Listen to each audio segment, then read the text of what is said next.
it's the battle of the heavyweights about to begin here in Budapest.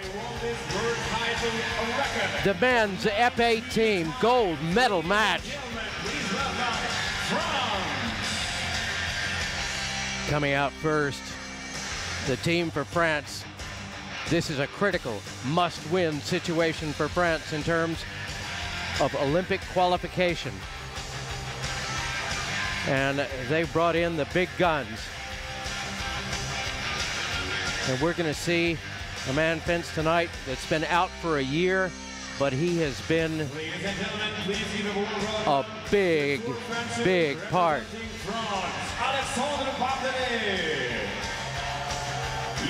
Alexander Bardenet, Yannick Borel, Ronan Gustin, and Daniel Giron. Ladies and gentlemen, we give you France.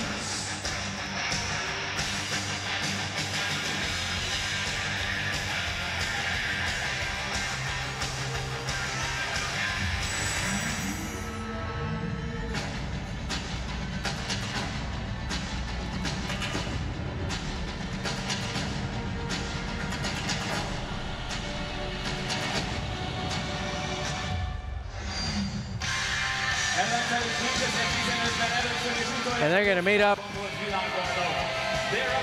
with the giant killing team from Ukraine. Ukraine took out Italy in the quarterfinals. They took out China in the semifinals, and they're looking to take out France tonight.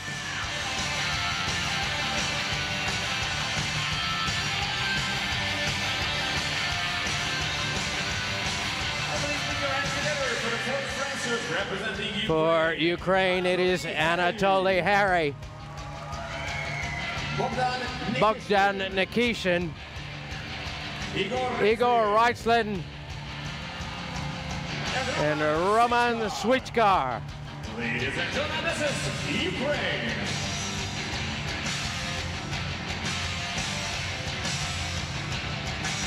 Please also welcome the referees of this final. Our officiating crew for tonight: Juan Carlos Rios Rivera of Mexico, Regis Tuat Avila of Brazil, Mihail Pagiev of Moldova, and Andrei Kavrinyuk of the Republic of South Africa. And it will be Kavrinyuk and Juan Carlos Rios Rivera to alternate over the next 9 legs. We get our athlete salute here. We want to welcome back for this massive gold medal match, Patrick Jorgensen of Denmark. And Patrick, could we ask for better? It's hard to say no. Or yeah, or I mean, I'm so psyched. So I really cannot answer that question because there's so many good teams that have been out, but these 2 teams are so fired up today and they really want to go for gold. Well, a lot of those good teams went out to France and Ukraine. The lineup for France will be Ronan Gustin, Daniel Giron, Yannick Borel, Alexander Bardenet in reserve. For Ukraine, Roman Swichkar, Anatoly Hari, Bogdan Nikishin, Igor Reitzlin in reserve. It will be Bogdan Nikishin to open. For Ukraine, Yannick Borel. For France, Hari will close for Ukraine, Borel for France. And this is going to be a very interesting bout, the first one, because Nikishin met Borel at the European Championships this year in the round of 16 and actually kicked him out. So I think that was definitely an intensive move by the Ukrainians to put him so that he opens the match and perhaps gives a lead for the Ukrainians so that they're not getting a bad start. Well, they've met many times before in individuals and in teams, but this has always been a grudge match. Our first leg of 9 underway here in this gold medal match.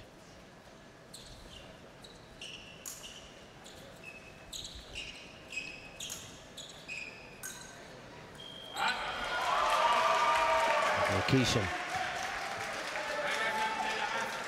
puts his mark.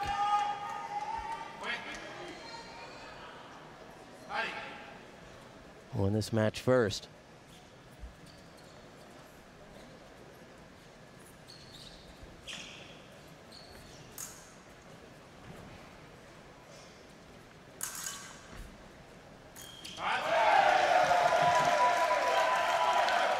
Lovely disengaged flash there from Borel. And France is continuing the same style they've been doing all day. They just keep going for it. They want to fence. They want to win by fencing. They just don't want to go and play tactically, play defensively. They want to fence each match like it's a new one and try to make a lead and win the match like the true honorable way.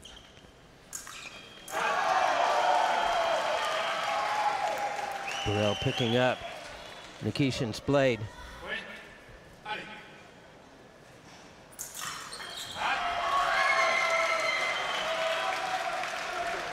And that was during the replay. Nikishin threw on the attack.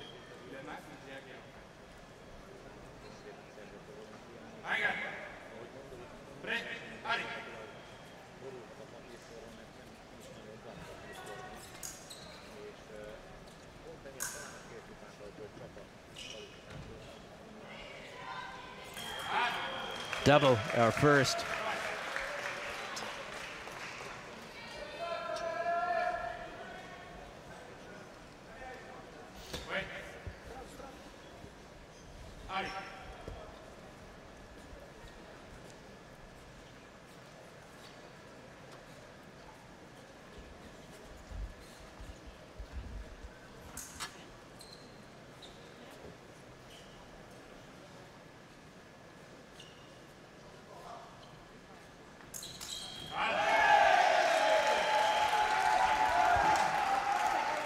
And to anyone wondering why Nikishin made that flash, it's because there's this unseen thing which is called pressure.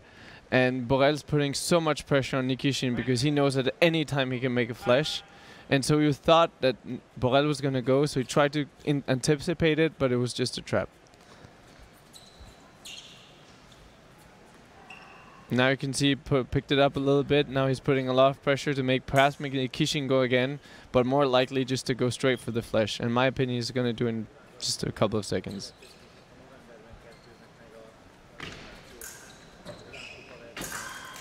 And there it is. Strong start for Yannick Borel. If Ukraine and Nikishin were hoping to intimidate Yannick Borel, it didn't quite work out that way. 5 for Borel, 3 for Nikishin. We go to the second. Anatoly Harry on for Ukraine to face Rona Gustin. We were talking earlier today, you were talking about from a team standpoint, when you face Ukraine, that, you know, in this match, it will be Borel to open, Borel to close. That's down to where on the side of the draw they are. But you can expect Borel to play that role. Yep. No matter what. But what was the thing you were telling me about Ukraine? Yeah, so the interesting thing about Ukraine is today you can see here in the final that Herrey is finishing. In the quarterfinal, it was Switchkar, and in the semifinal, it was Raislin. So somehow, and Raislin right now is actually on the bench. So they have so much confidence in their fencers that anyone can be placed at any time, making them unpredictable. And then on the other hand, for example, for a matchup as we just had, maybe they anticipate that, okay, one fencer is better off starting than another, and then they can mix and match in that way. So you have two options. Either you place your team according to your own needs, or you place your team according to what you think the other one's doing. And I think Ukraine has the luxury of being able of doing both.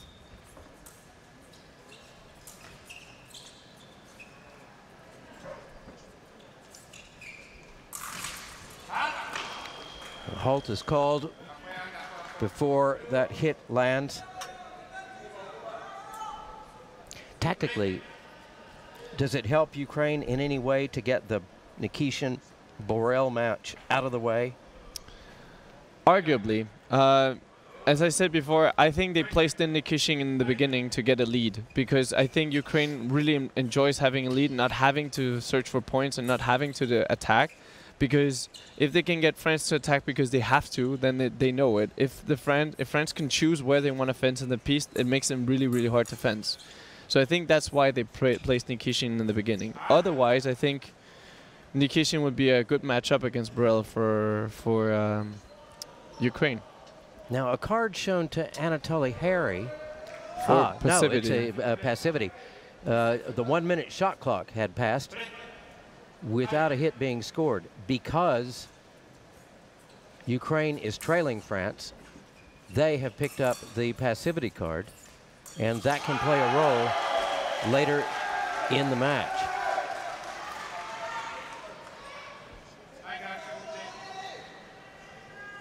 But from a tactical standpoint, France can afford to sort of hold back, try and get another passivity card, get a point. So Russia has the passivity pressuring, but in reality, I don't really think it's going to come that much into play, because 1 minute is a long time, and I think Ukraine's always going to try to, you know, find some sort of opening in France's game and try to find a way in, so as to make sure that they can get a hit when it's due.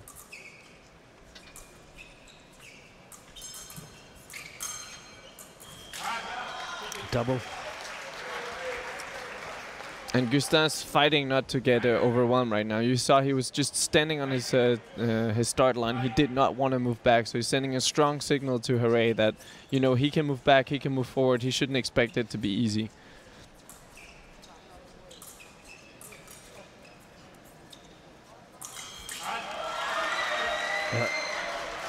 Harry with a block out there to pick up his third.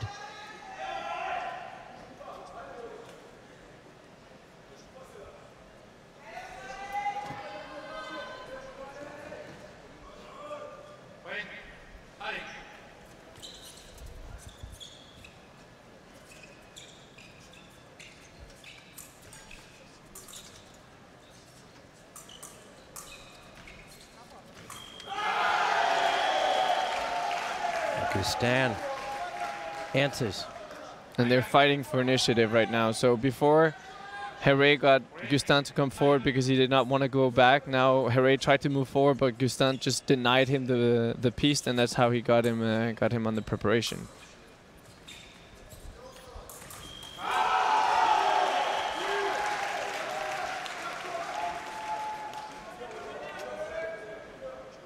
And this is where you see the strength of France. I mean, they have Borel, who's an attacking machine. They have Gustin, who's a defensive machine. But both of them still have the other edge as well. Gustin can still make a really long lunge, which can surprise. And Borel can still make a parry riposte or a counterattack, which also can surprise. So it's very, very hard to know what to expect from these French people. And that's why all the teams are just trembling at some point.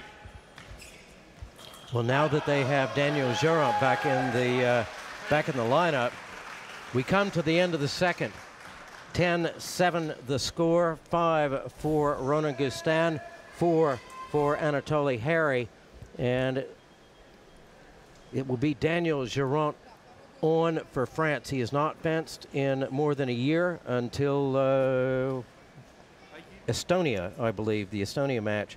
In the preliminaries, I spoke to the French armorer, Martin Agile, during the break, and he said that Daniel Gérant showed up with his breeches and his shoes and his socks and his jacket, but he didn't have any weapons.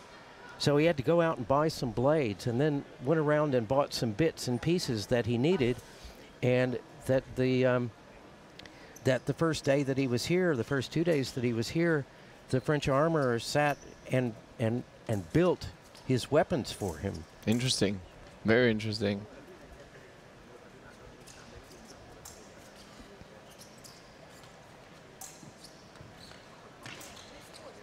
Maybe after a year he forgot that he needed weapons defense.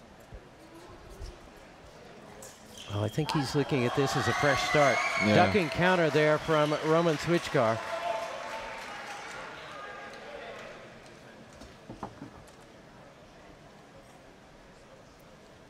Which works to perfection.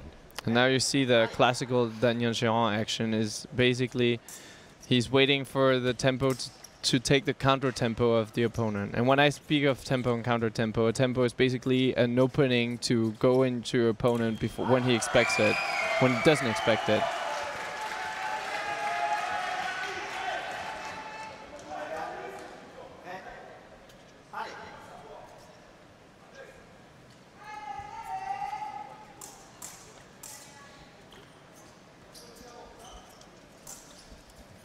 And I'm not going to underline the French culture for again, because right now Gérant has been attacking twice. It's been going bad twice, but he gets, first of all, like the message from his box that he should continue defense, and he does it, and he doesn't really show any signs of doubt. He takes perhaps a little bit more time than before, but he's still trying. It's not working, but he's getting close, and he's getting closer. So my idea is that he's going to continue because it's just part of his DNA, and they're saying, yep, you know, you missed the first one. If you had gotten it, it would have been your touch.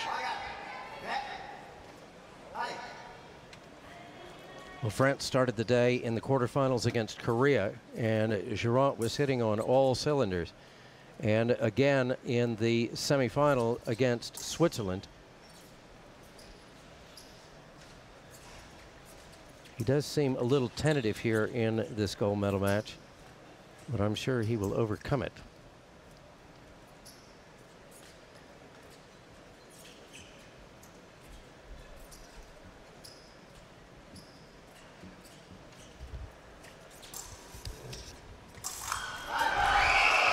Well, Gérant in with the flesh attack, and Switchcar was in the low line, but able to come up, get the parry, land the hit.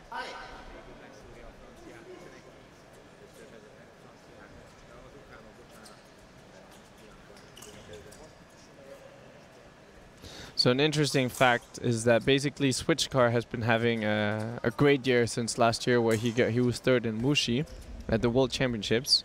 And basically we've all really come to know him as one of the top 16 fencers, which is really funny because Gérant is the year where Gérant has not been part of the tour. So perhaps he's not been used to seeing him fence, and he hasn't challenged him, so maybe he doesn't really know what to expect of him.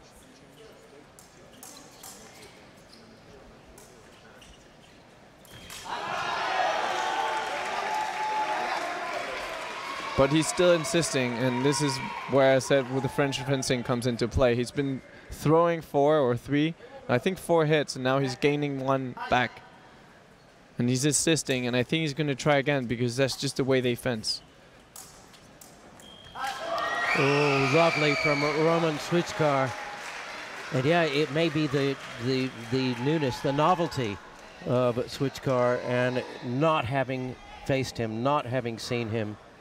And yes, over the past season or so, he has really come on.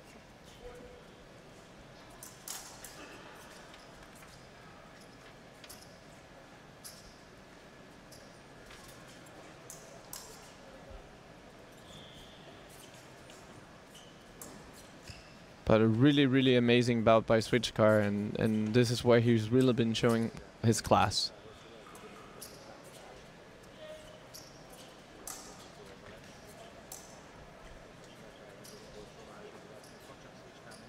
Time's going to run out here in the third. We roll into the fourth.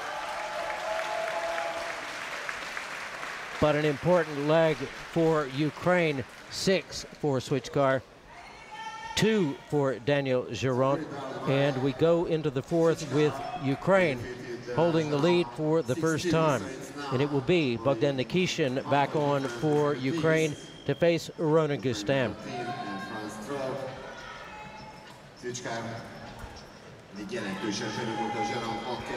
That was really impressive from Roman Switchcar. Very. The way that he handled that. And the really, really, really precise foot hits. And even when he was going for a foot hit, to be able to come up, get the parry, get the hit.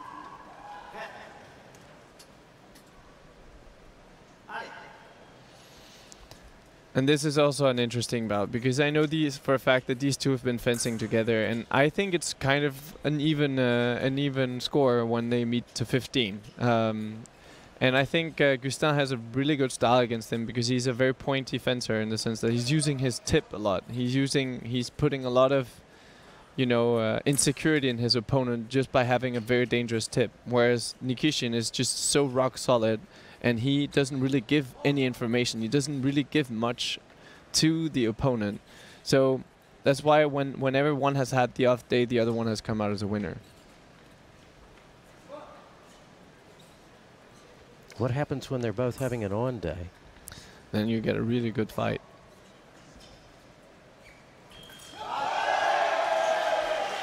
Yeah, Nikishin with the flash attack picked up by Gustin.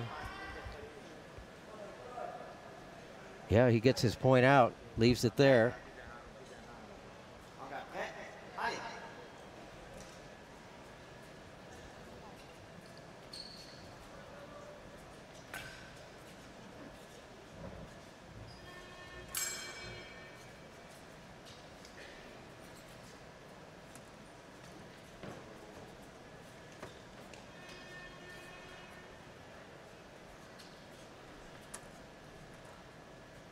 And this is also an interesting scenario. So now they're even, and with the new passivity rule, both of them are going to get the yellow card, but Ukraine already has a yellow card. So now it will be yellow to the right and red to the left. Correct. So maybe they're playing on it, maybe not. But basically, Nikishin has to go for it at some point because he has nothing to lose. Well, there's a double. It's our fourth in this gold medal match.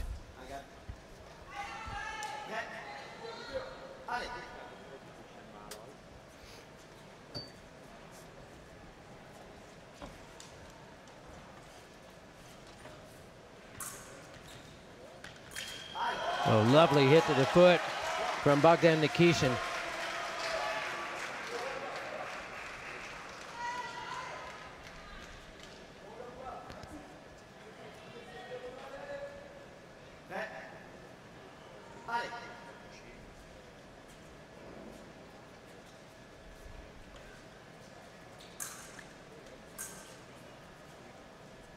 And so now Bogdan Nikishin will happily play for non-combativity. Yes, because now it's just a yellow card for France. And so Gustin must score within that 1 minute shot clock. He still has 40 seconds, so it's plenty of time.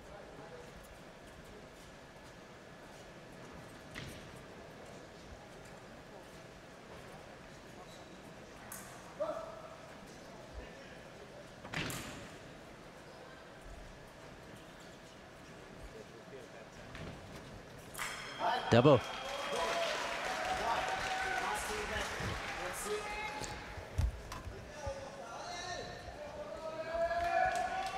I really look forward for the FIE to install this passivity clock, because it's very, very hard for us fencers when we're fencing to keep track of how long time has been passing, and well, it's not easy for us commentators either. It's not easy even for the referees. So I really look forward to having some sort of clock somewhere. We had it actually at the Europeans, and some absolute clarity as to when the passivity card is given or not. That will end the fourth with Ukraine maintaining a 1-point lead, 16-15 the score, and 3 for Bogdan Nikishin, 3 for Rona Gustin. And we go to the fifth, and it will be Roman Swichkar on for Ukraine to face Yannick Burrell. This should be interesting.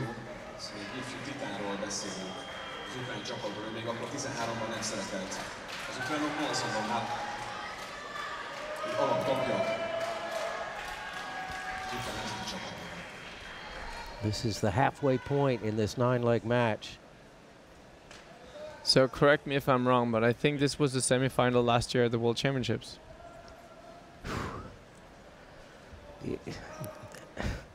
I didn't look it up.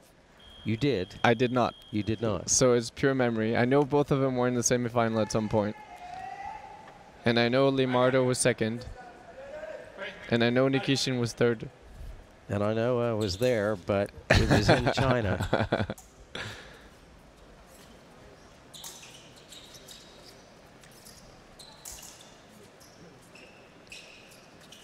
And my guess is we're going to have a lot of points. Is it individual or team? Individual.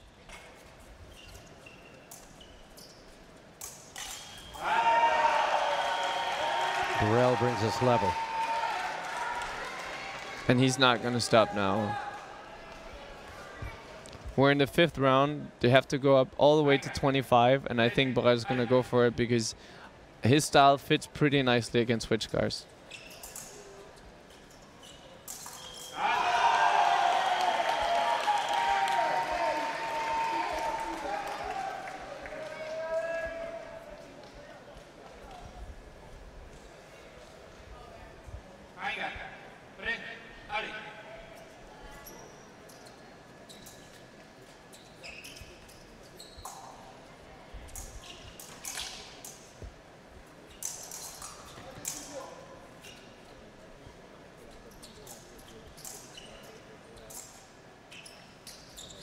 Yannick Borel took gold, Ruben Lamardo took silver, and Bogdan Nikishin and Roman Switchkar took bronze.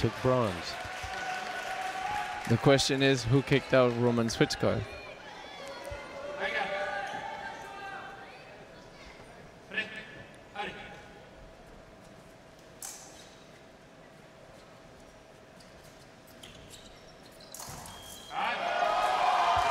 Ooh, this was really nice. So Switchkar actually put some counter pressure back on Borel because he's been seeing that it's not been going really well when he's going back and trying to get the parry. So he's trying to get the counter tempo, trying to get him on his preparation, and this was actually successful.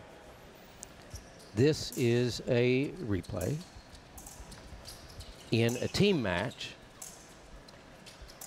of the second semifinal from the Wuxi World Championship. A double.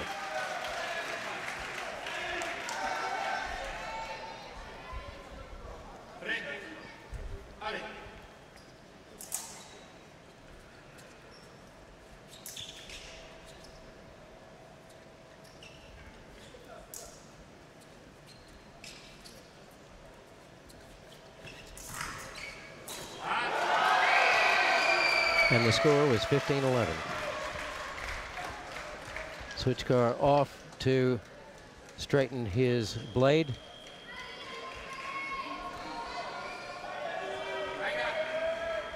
And definitely holding his own here.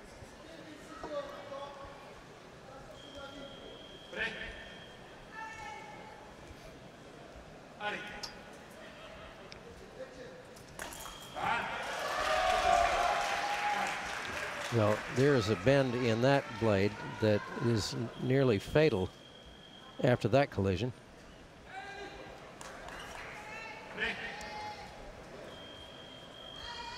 Still 1minute and 28 to go and 9 points, and they're on 5-5, so they can easily go double.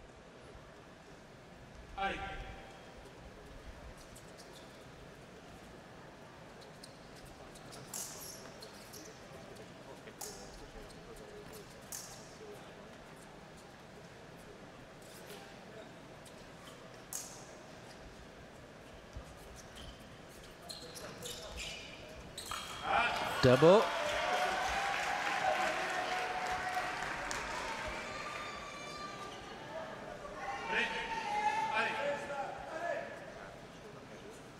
.25 is our target score here in the 5th.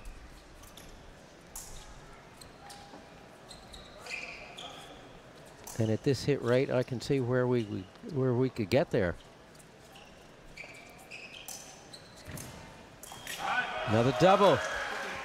And Switchkar's really doing his job. He's trying to get Borel to finish, and then Borel doesn't really finish because he sees he's ready, and then he just goes into him because he sees that there's an opportunity for a double. And he's just 2 doubles away from safety.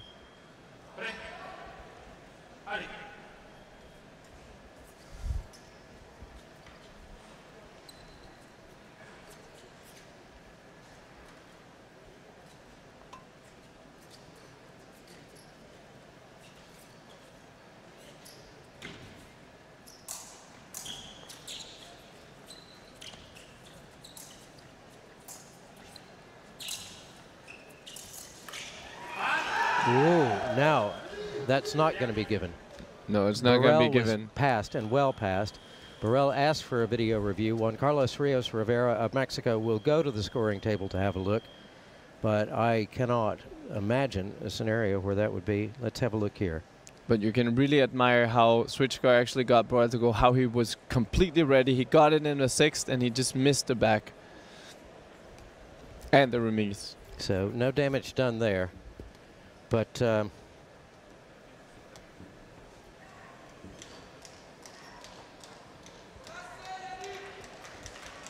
Switchcar has done a great job here. Yeah, he was well past. Oh, somebody has their shoelace undone.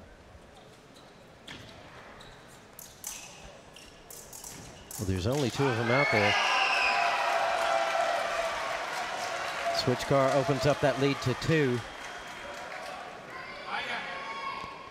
Wait, yeah, now the Assesseur Registratoire d'Avila pointing out the shoelace. Which is good because it's very it's very dangerous, and especially with Borel's style. Juan Carlos Rios Rivera says, tie your shoe.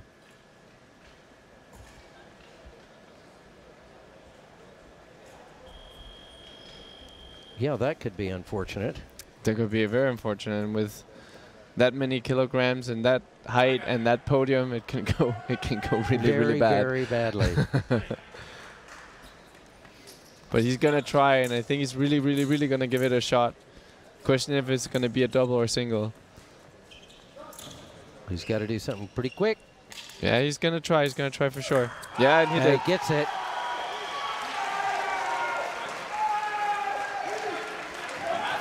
But all that does is bring the 2 fencers level at 8 apiece. 16 hits scored in this leg. He's not gonna go for it. He hasn't got time. Time's up in the 5th. And 8 for Roman Switchcar, 8 for Yannick Borel. And 25-24. We roll into the 6th, and it will be Anatoly Harry on for Ukraine to face Daniel Giron. Now, Giron underperformed compared to the rest of the day against Switchcar, but a lot of that may just be down to Roman Switchcar. We'll have to see what happens between Harry and Giron.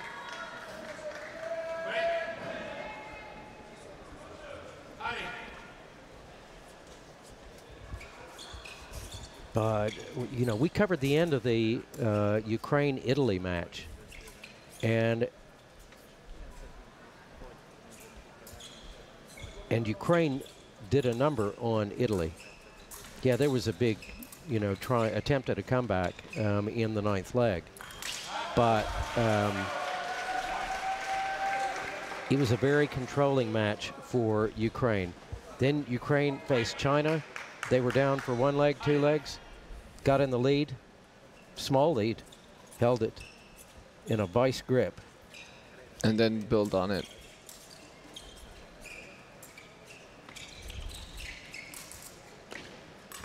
So I've had a couple of people ask me the question, who's in the gold medal match? I said, France and Ukraine. I go, Ukraine? I say, yeah, Ukraine. And they very much deserve to be here. They do. They have star fencers. They are all amazing technically. They can. There's nothing they can't do on a piste. They all have their unique way of doing it. They all have their specialities. So, you know, if they use it right, they can be a tremendous team.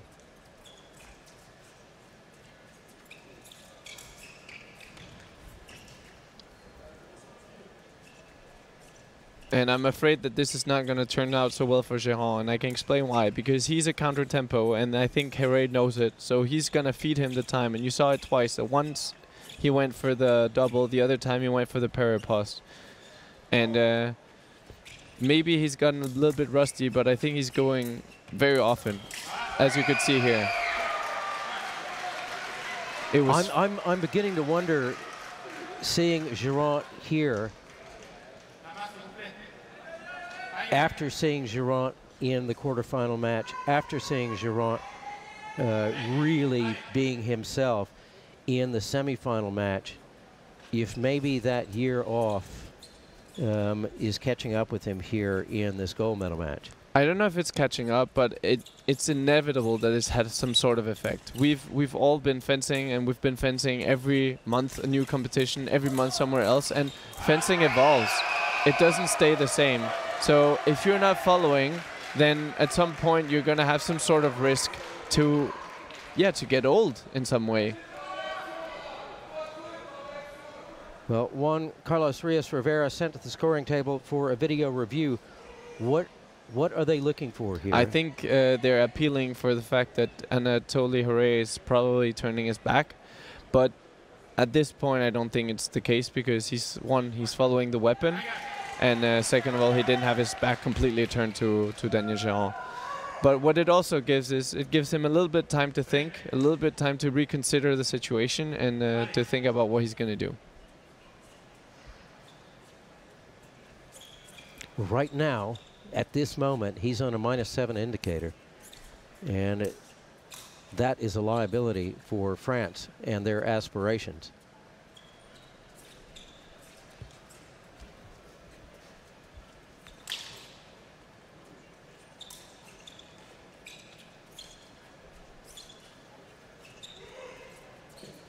So yeah, I was going to say, yeah, he's a little bit more calm. Perhaps it's a good thing, but now I heard the trainer yell "bouge," which is move.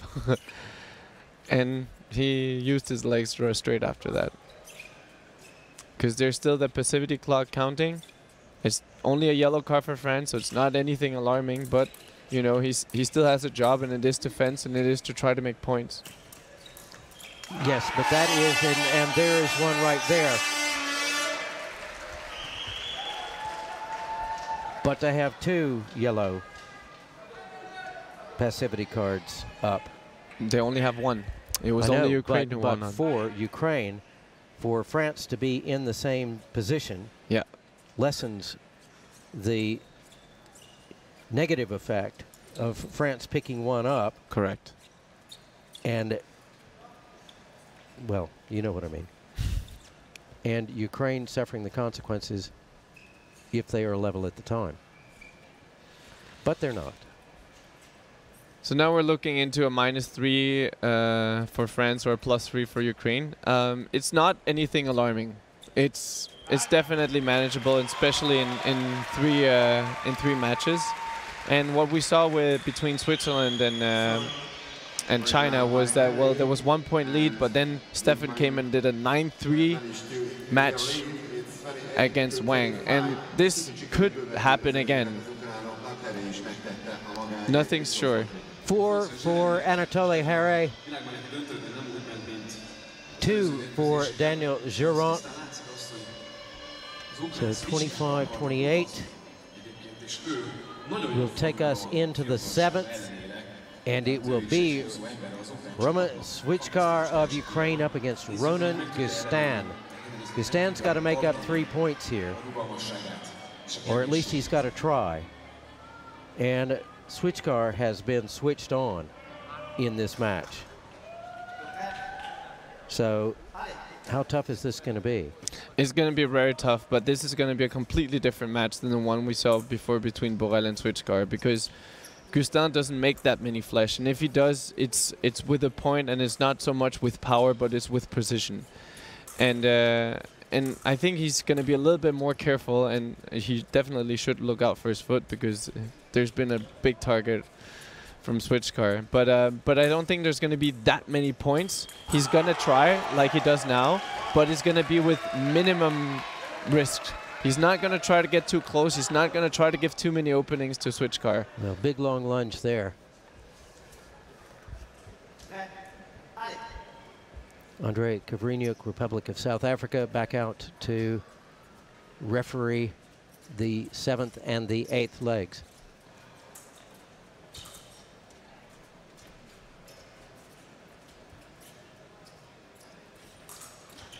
You know, we're used to seeing Ukraine women's saber on the podium, but Ukraine's picked up 2 bronze medals in épée, 1 in men's, 1 in women's. Reitzlin and Kravitska. Oh, nice from Ronan Gustin. Just drew Swichkar in timed it perfectly. And exactly as I said, if you notice, their distance is quite big, and Gustin has a French pommel, so he has the length advantage, and he can therefore sneak some points without taking too much risk, without giving Switchcar like a lot to work with. Now there is some height and reach advantage for Gustin, even without pommeling, but Switchcar gets his first there. And I was just about to say the distance got a little bit close, so Gustin was still probably going to try to break the distance a little bit more, but then apparently it was more of Switchcar's plan to land a counterattack from a closer distance.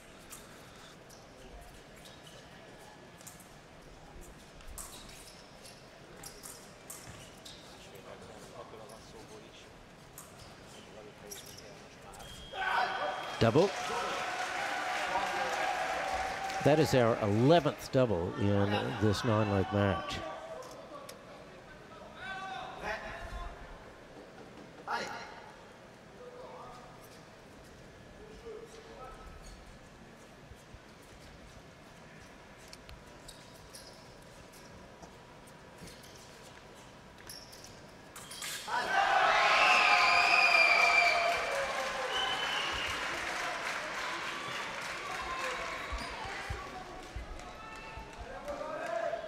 Was that a double just then? Nope, that was a single lamp. There was a single lamp by a Switchcar, and who's now found the correct distance and try to get Gustin to go a little bit less, like he's a little bit less critic. Can you say that in English?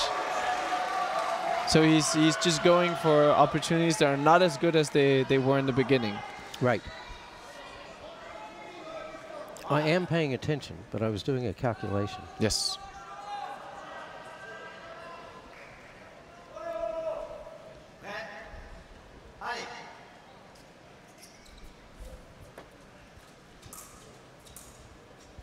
So it's really, really interesting, because I think for France, seeing the next bout, which is going to be Nikishin and Géron, I think Ronan Gustin has to go for it, and I think he will. And double. The perfect situation for France would be to equalize or have a lead, because I don't think Géron is going to do very well if he's going to attack on Nikishin.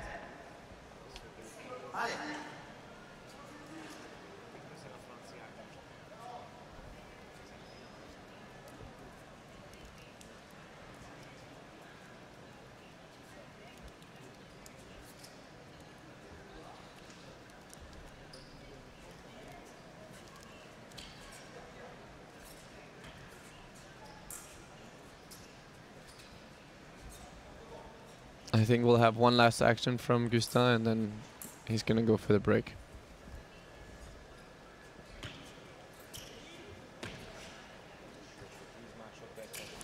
Switchcar waiting for it, but he's not. He's going to leave it there.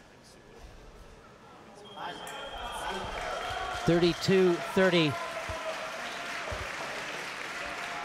Ukraine sitting on a 2-point lead and a 1-point pickup from Gustin. 5 for him, 4 for Switchcar. And so Switchcar ends on a +3 indicator and Gustin on a +2.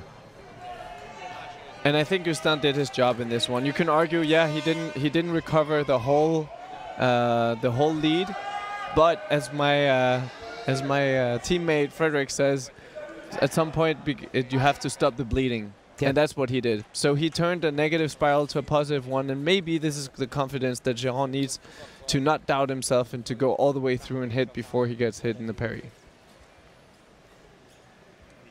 Well, this is a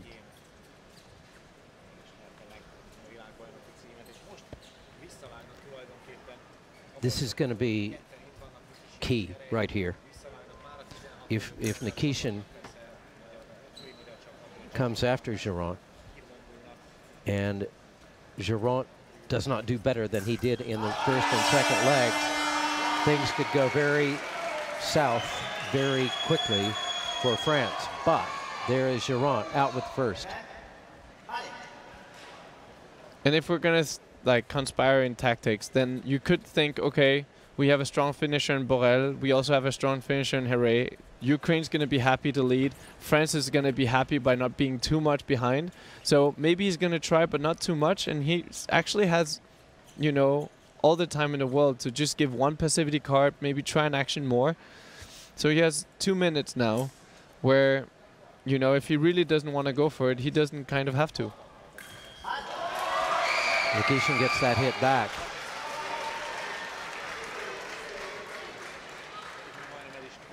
Girant asks for his weapon to be taken by... Oh, checked. Yeah, tested and then taken away. It had a 90-degree angle. It's pretty hard to fence with. Yes, that is a very definite 90-degree angle.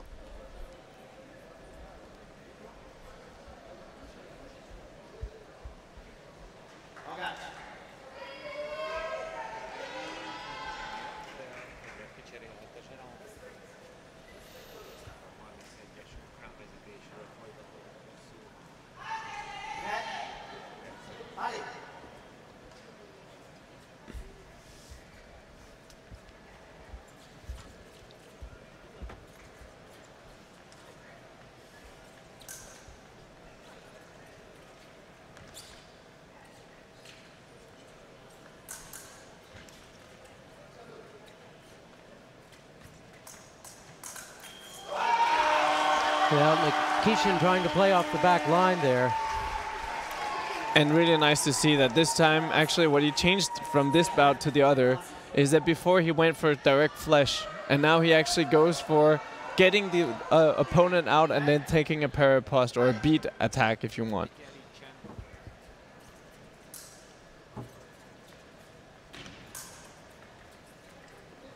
And the question is if he's going to go direct now.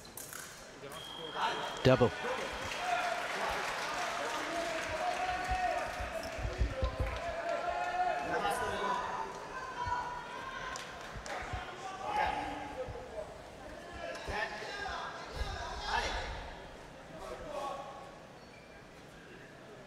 The French coaches, the French boxers saying, you're doing good, keep on doing it. They believe that it's the right thing to do to fence against Nikishin and try to recover more hits. It's really interesting to see right now. They're standing on both sides of both ends of the strip, right? So yeah, 45-degree angle. Yes, both of them on the right side of the strip, thereby opening up their stomachs but closing in their shoulders and backs. Another double.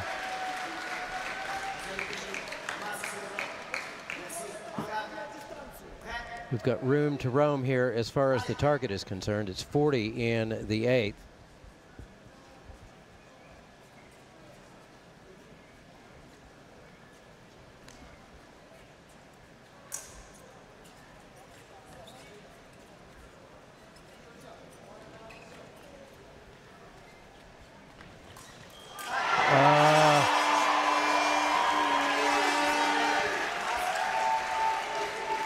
Little duck there at the end from Girant, some body evasion. He gets the hit, we're level.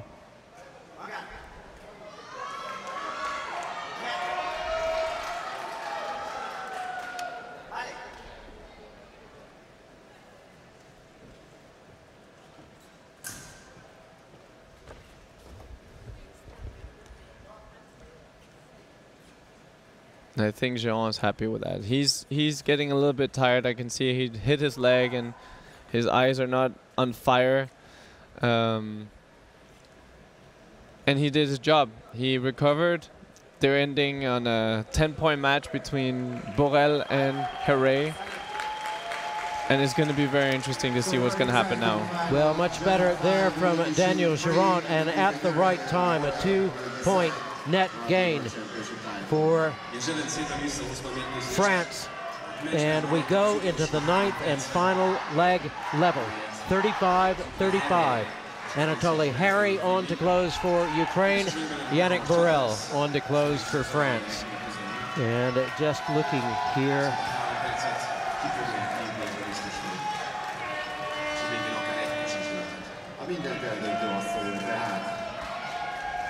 Girant ends on a -4 indicator.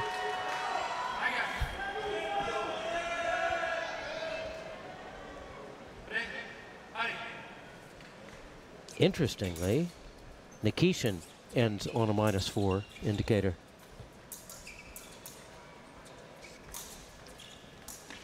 And it's all down to these two.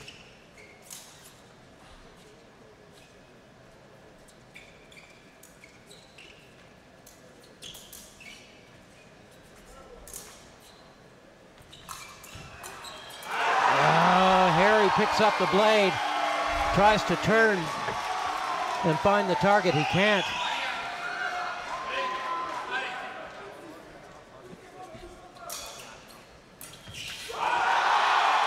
And he's pushing it now. He's definitely pushing it now. At this point, there's no choice. There's 2-point deficit for Ukraine, and at some point during these 2.5 minutes that are left, Herrey has to change it, otherwise the match is lost. Well,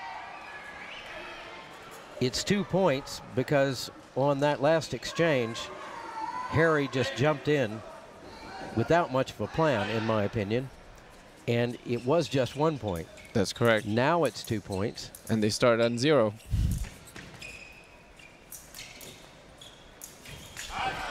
There's one back.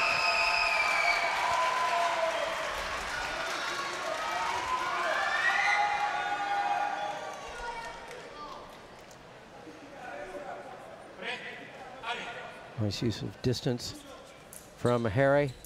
Takes a step back. Hit to the upper arm.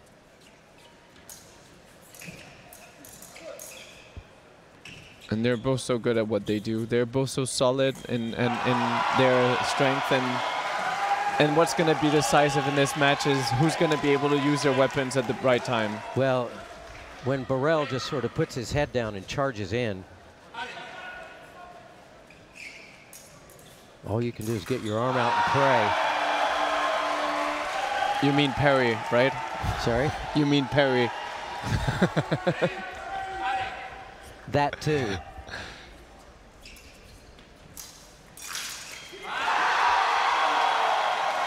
So Burrell is not to be denied here. This is interesting because Burrell's he has lit up Herrey and he's gonna keep on going for it, but Herrey is trying desperately to get back some sort of momentum, some sort of something that goes his way.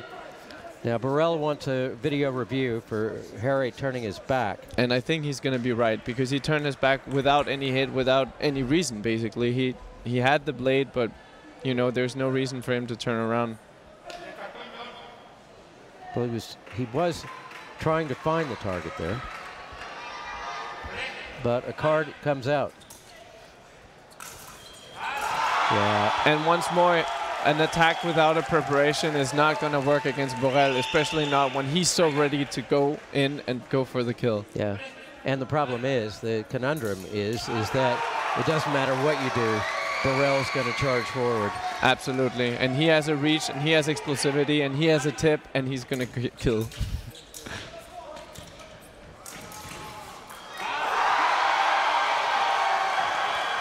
And he's not going to let him go. He's going to close it, he's going to own it, and he's going to cheer. I can guarantee that for sure.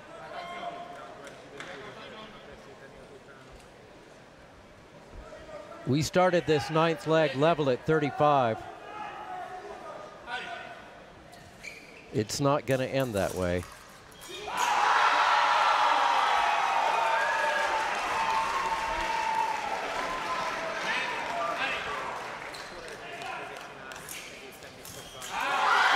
A total demolishment by Yannick Burrell. And France is our 2019 men's épée team champion.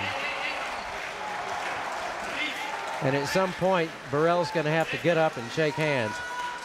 And it's nice to see that all the Ukrainians actually went and hugged Herrey and said some nice words, I guess. It looked like that way, saying, you know, you did what you could, and it was just not that time. Yeah, well, no one was going to stop Yannick Burrell. No, he was on a mission. Absolutely amazing. France needed it. France came and took it. They've got the #1 position here in Budapest. Now we'll have to see what that will do to their team rank. Out to come.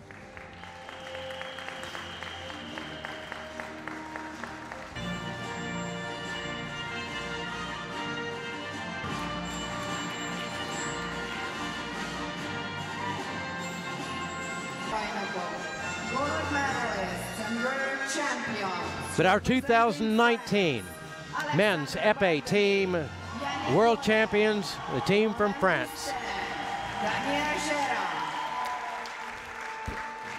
Alexander Bardenet, Ronan Gustin, Yannick Burrell, and a big welcome back to Daniel Girant. What better welcome back could you have than a gold medal hanging around your neck at the World Championships? He's been off for more than a year. Turned up at the venue without even any weapons, got himself kitted back out, came back out.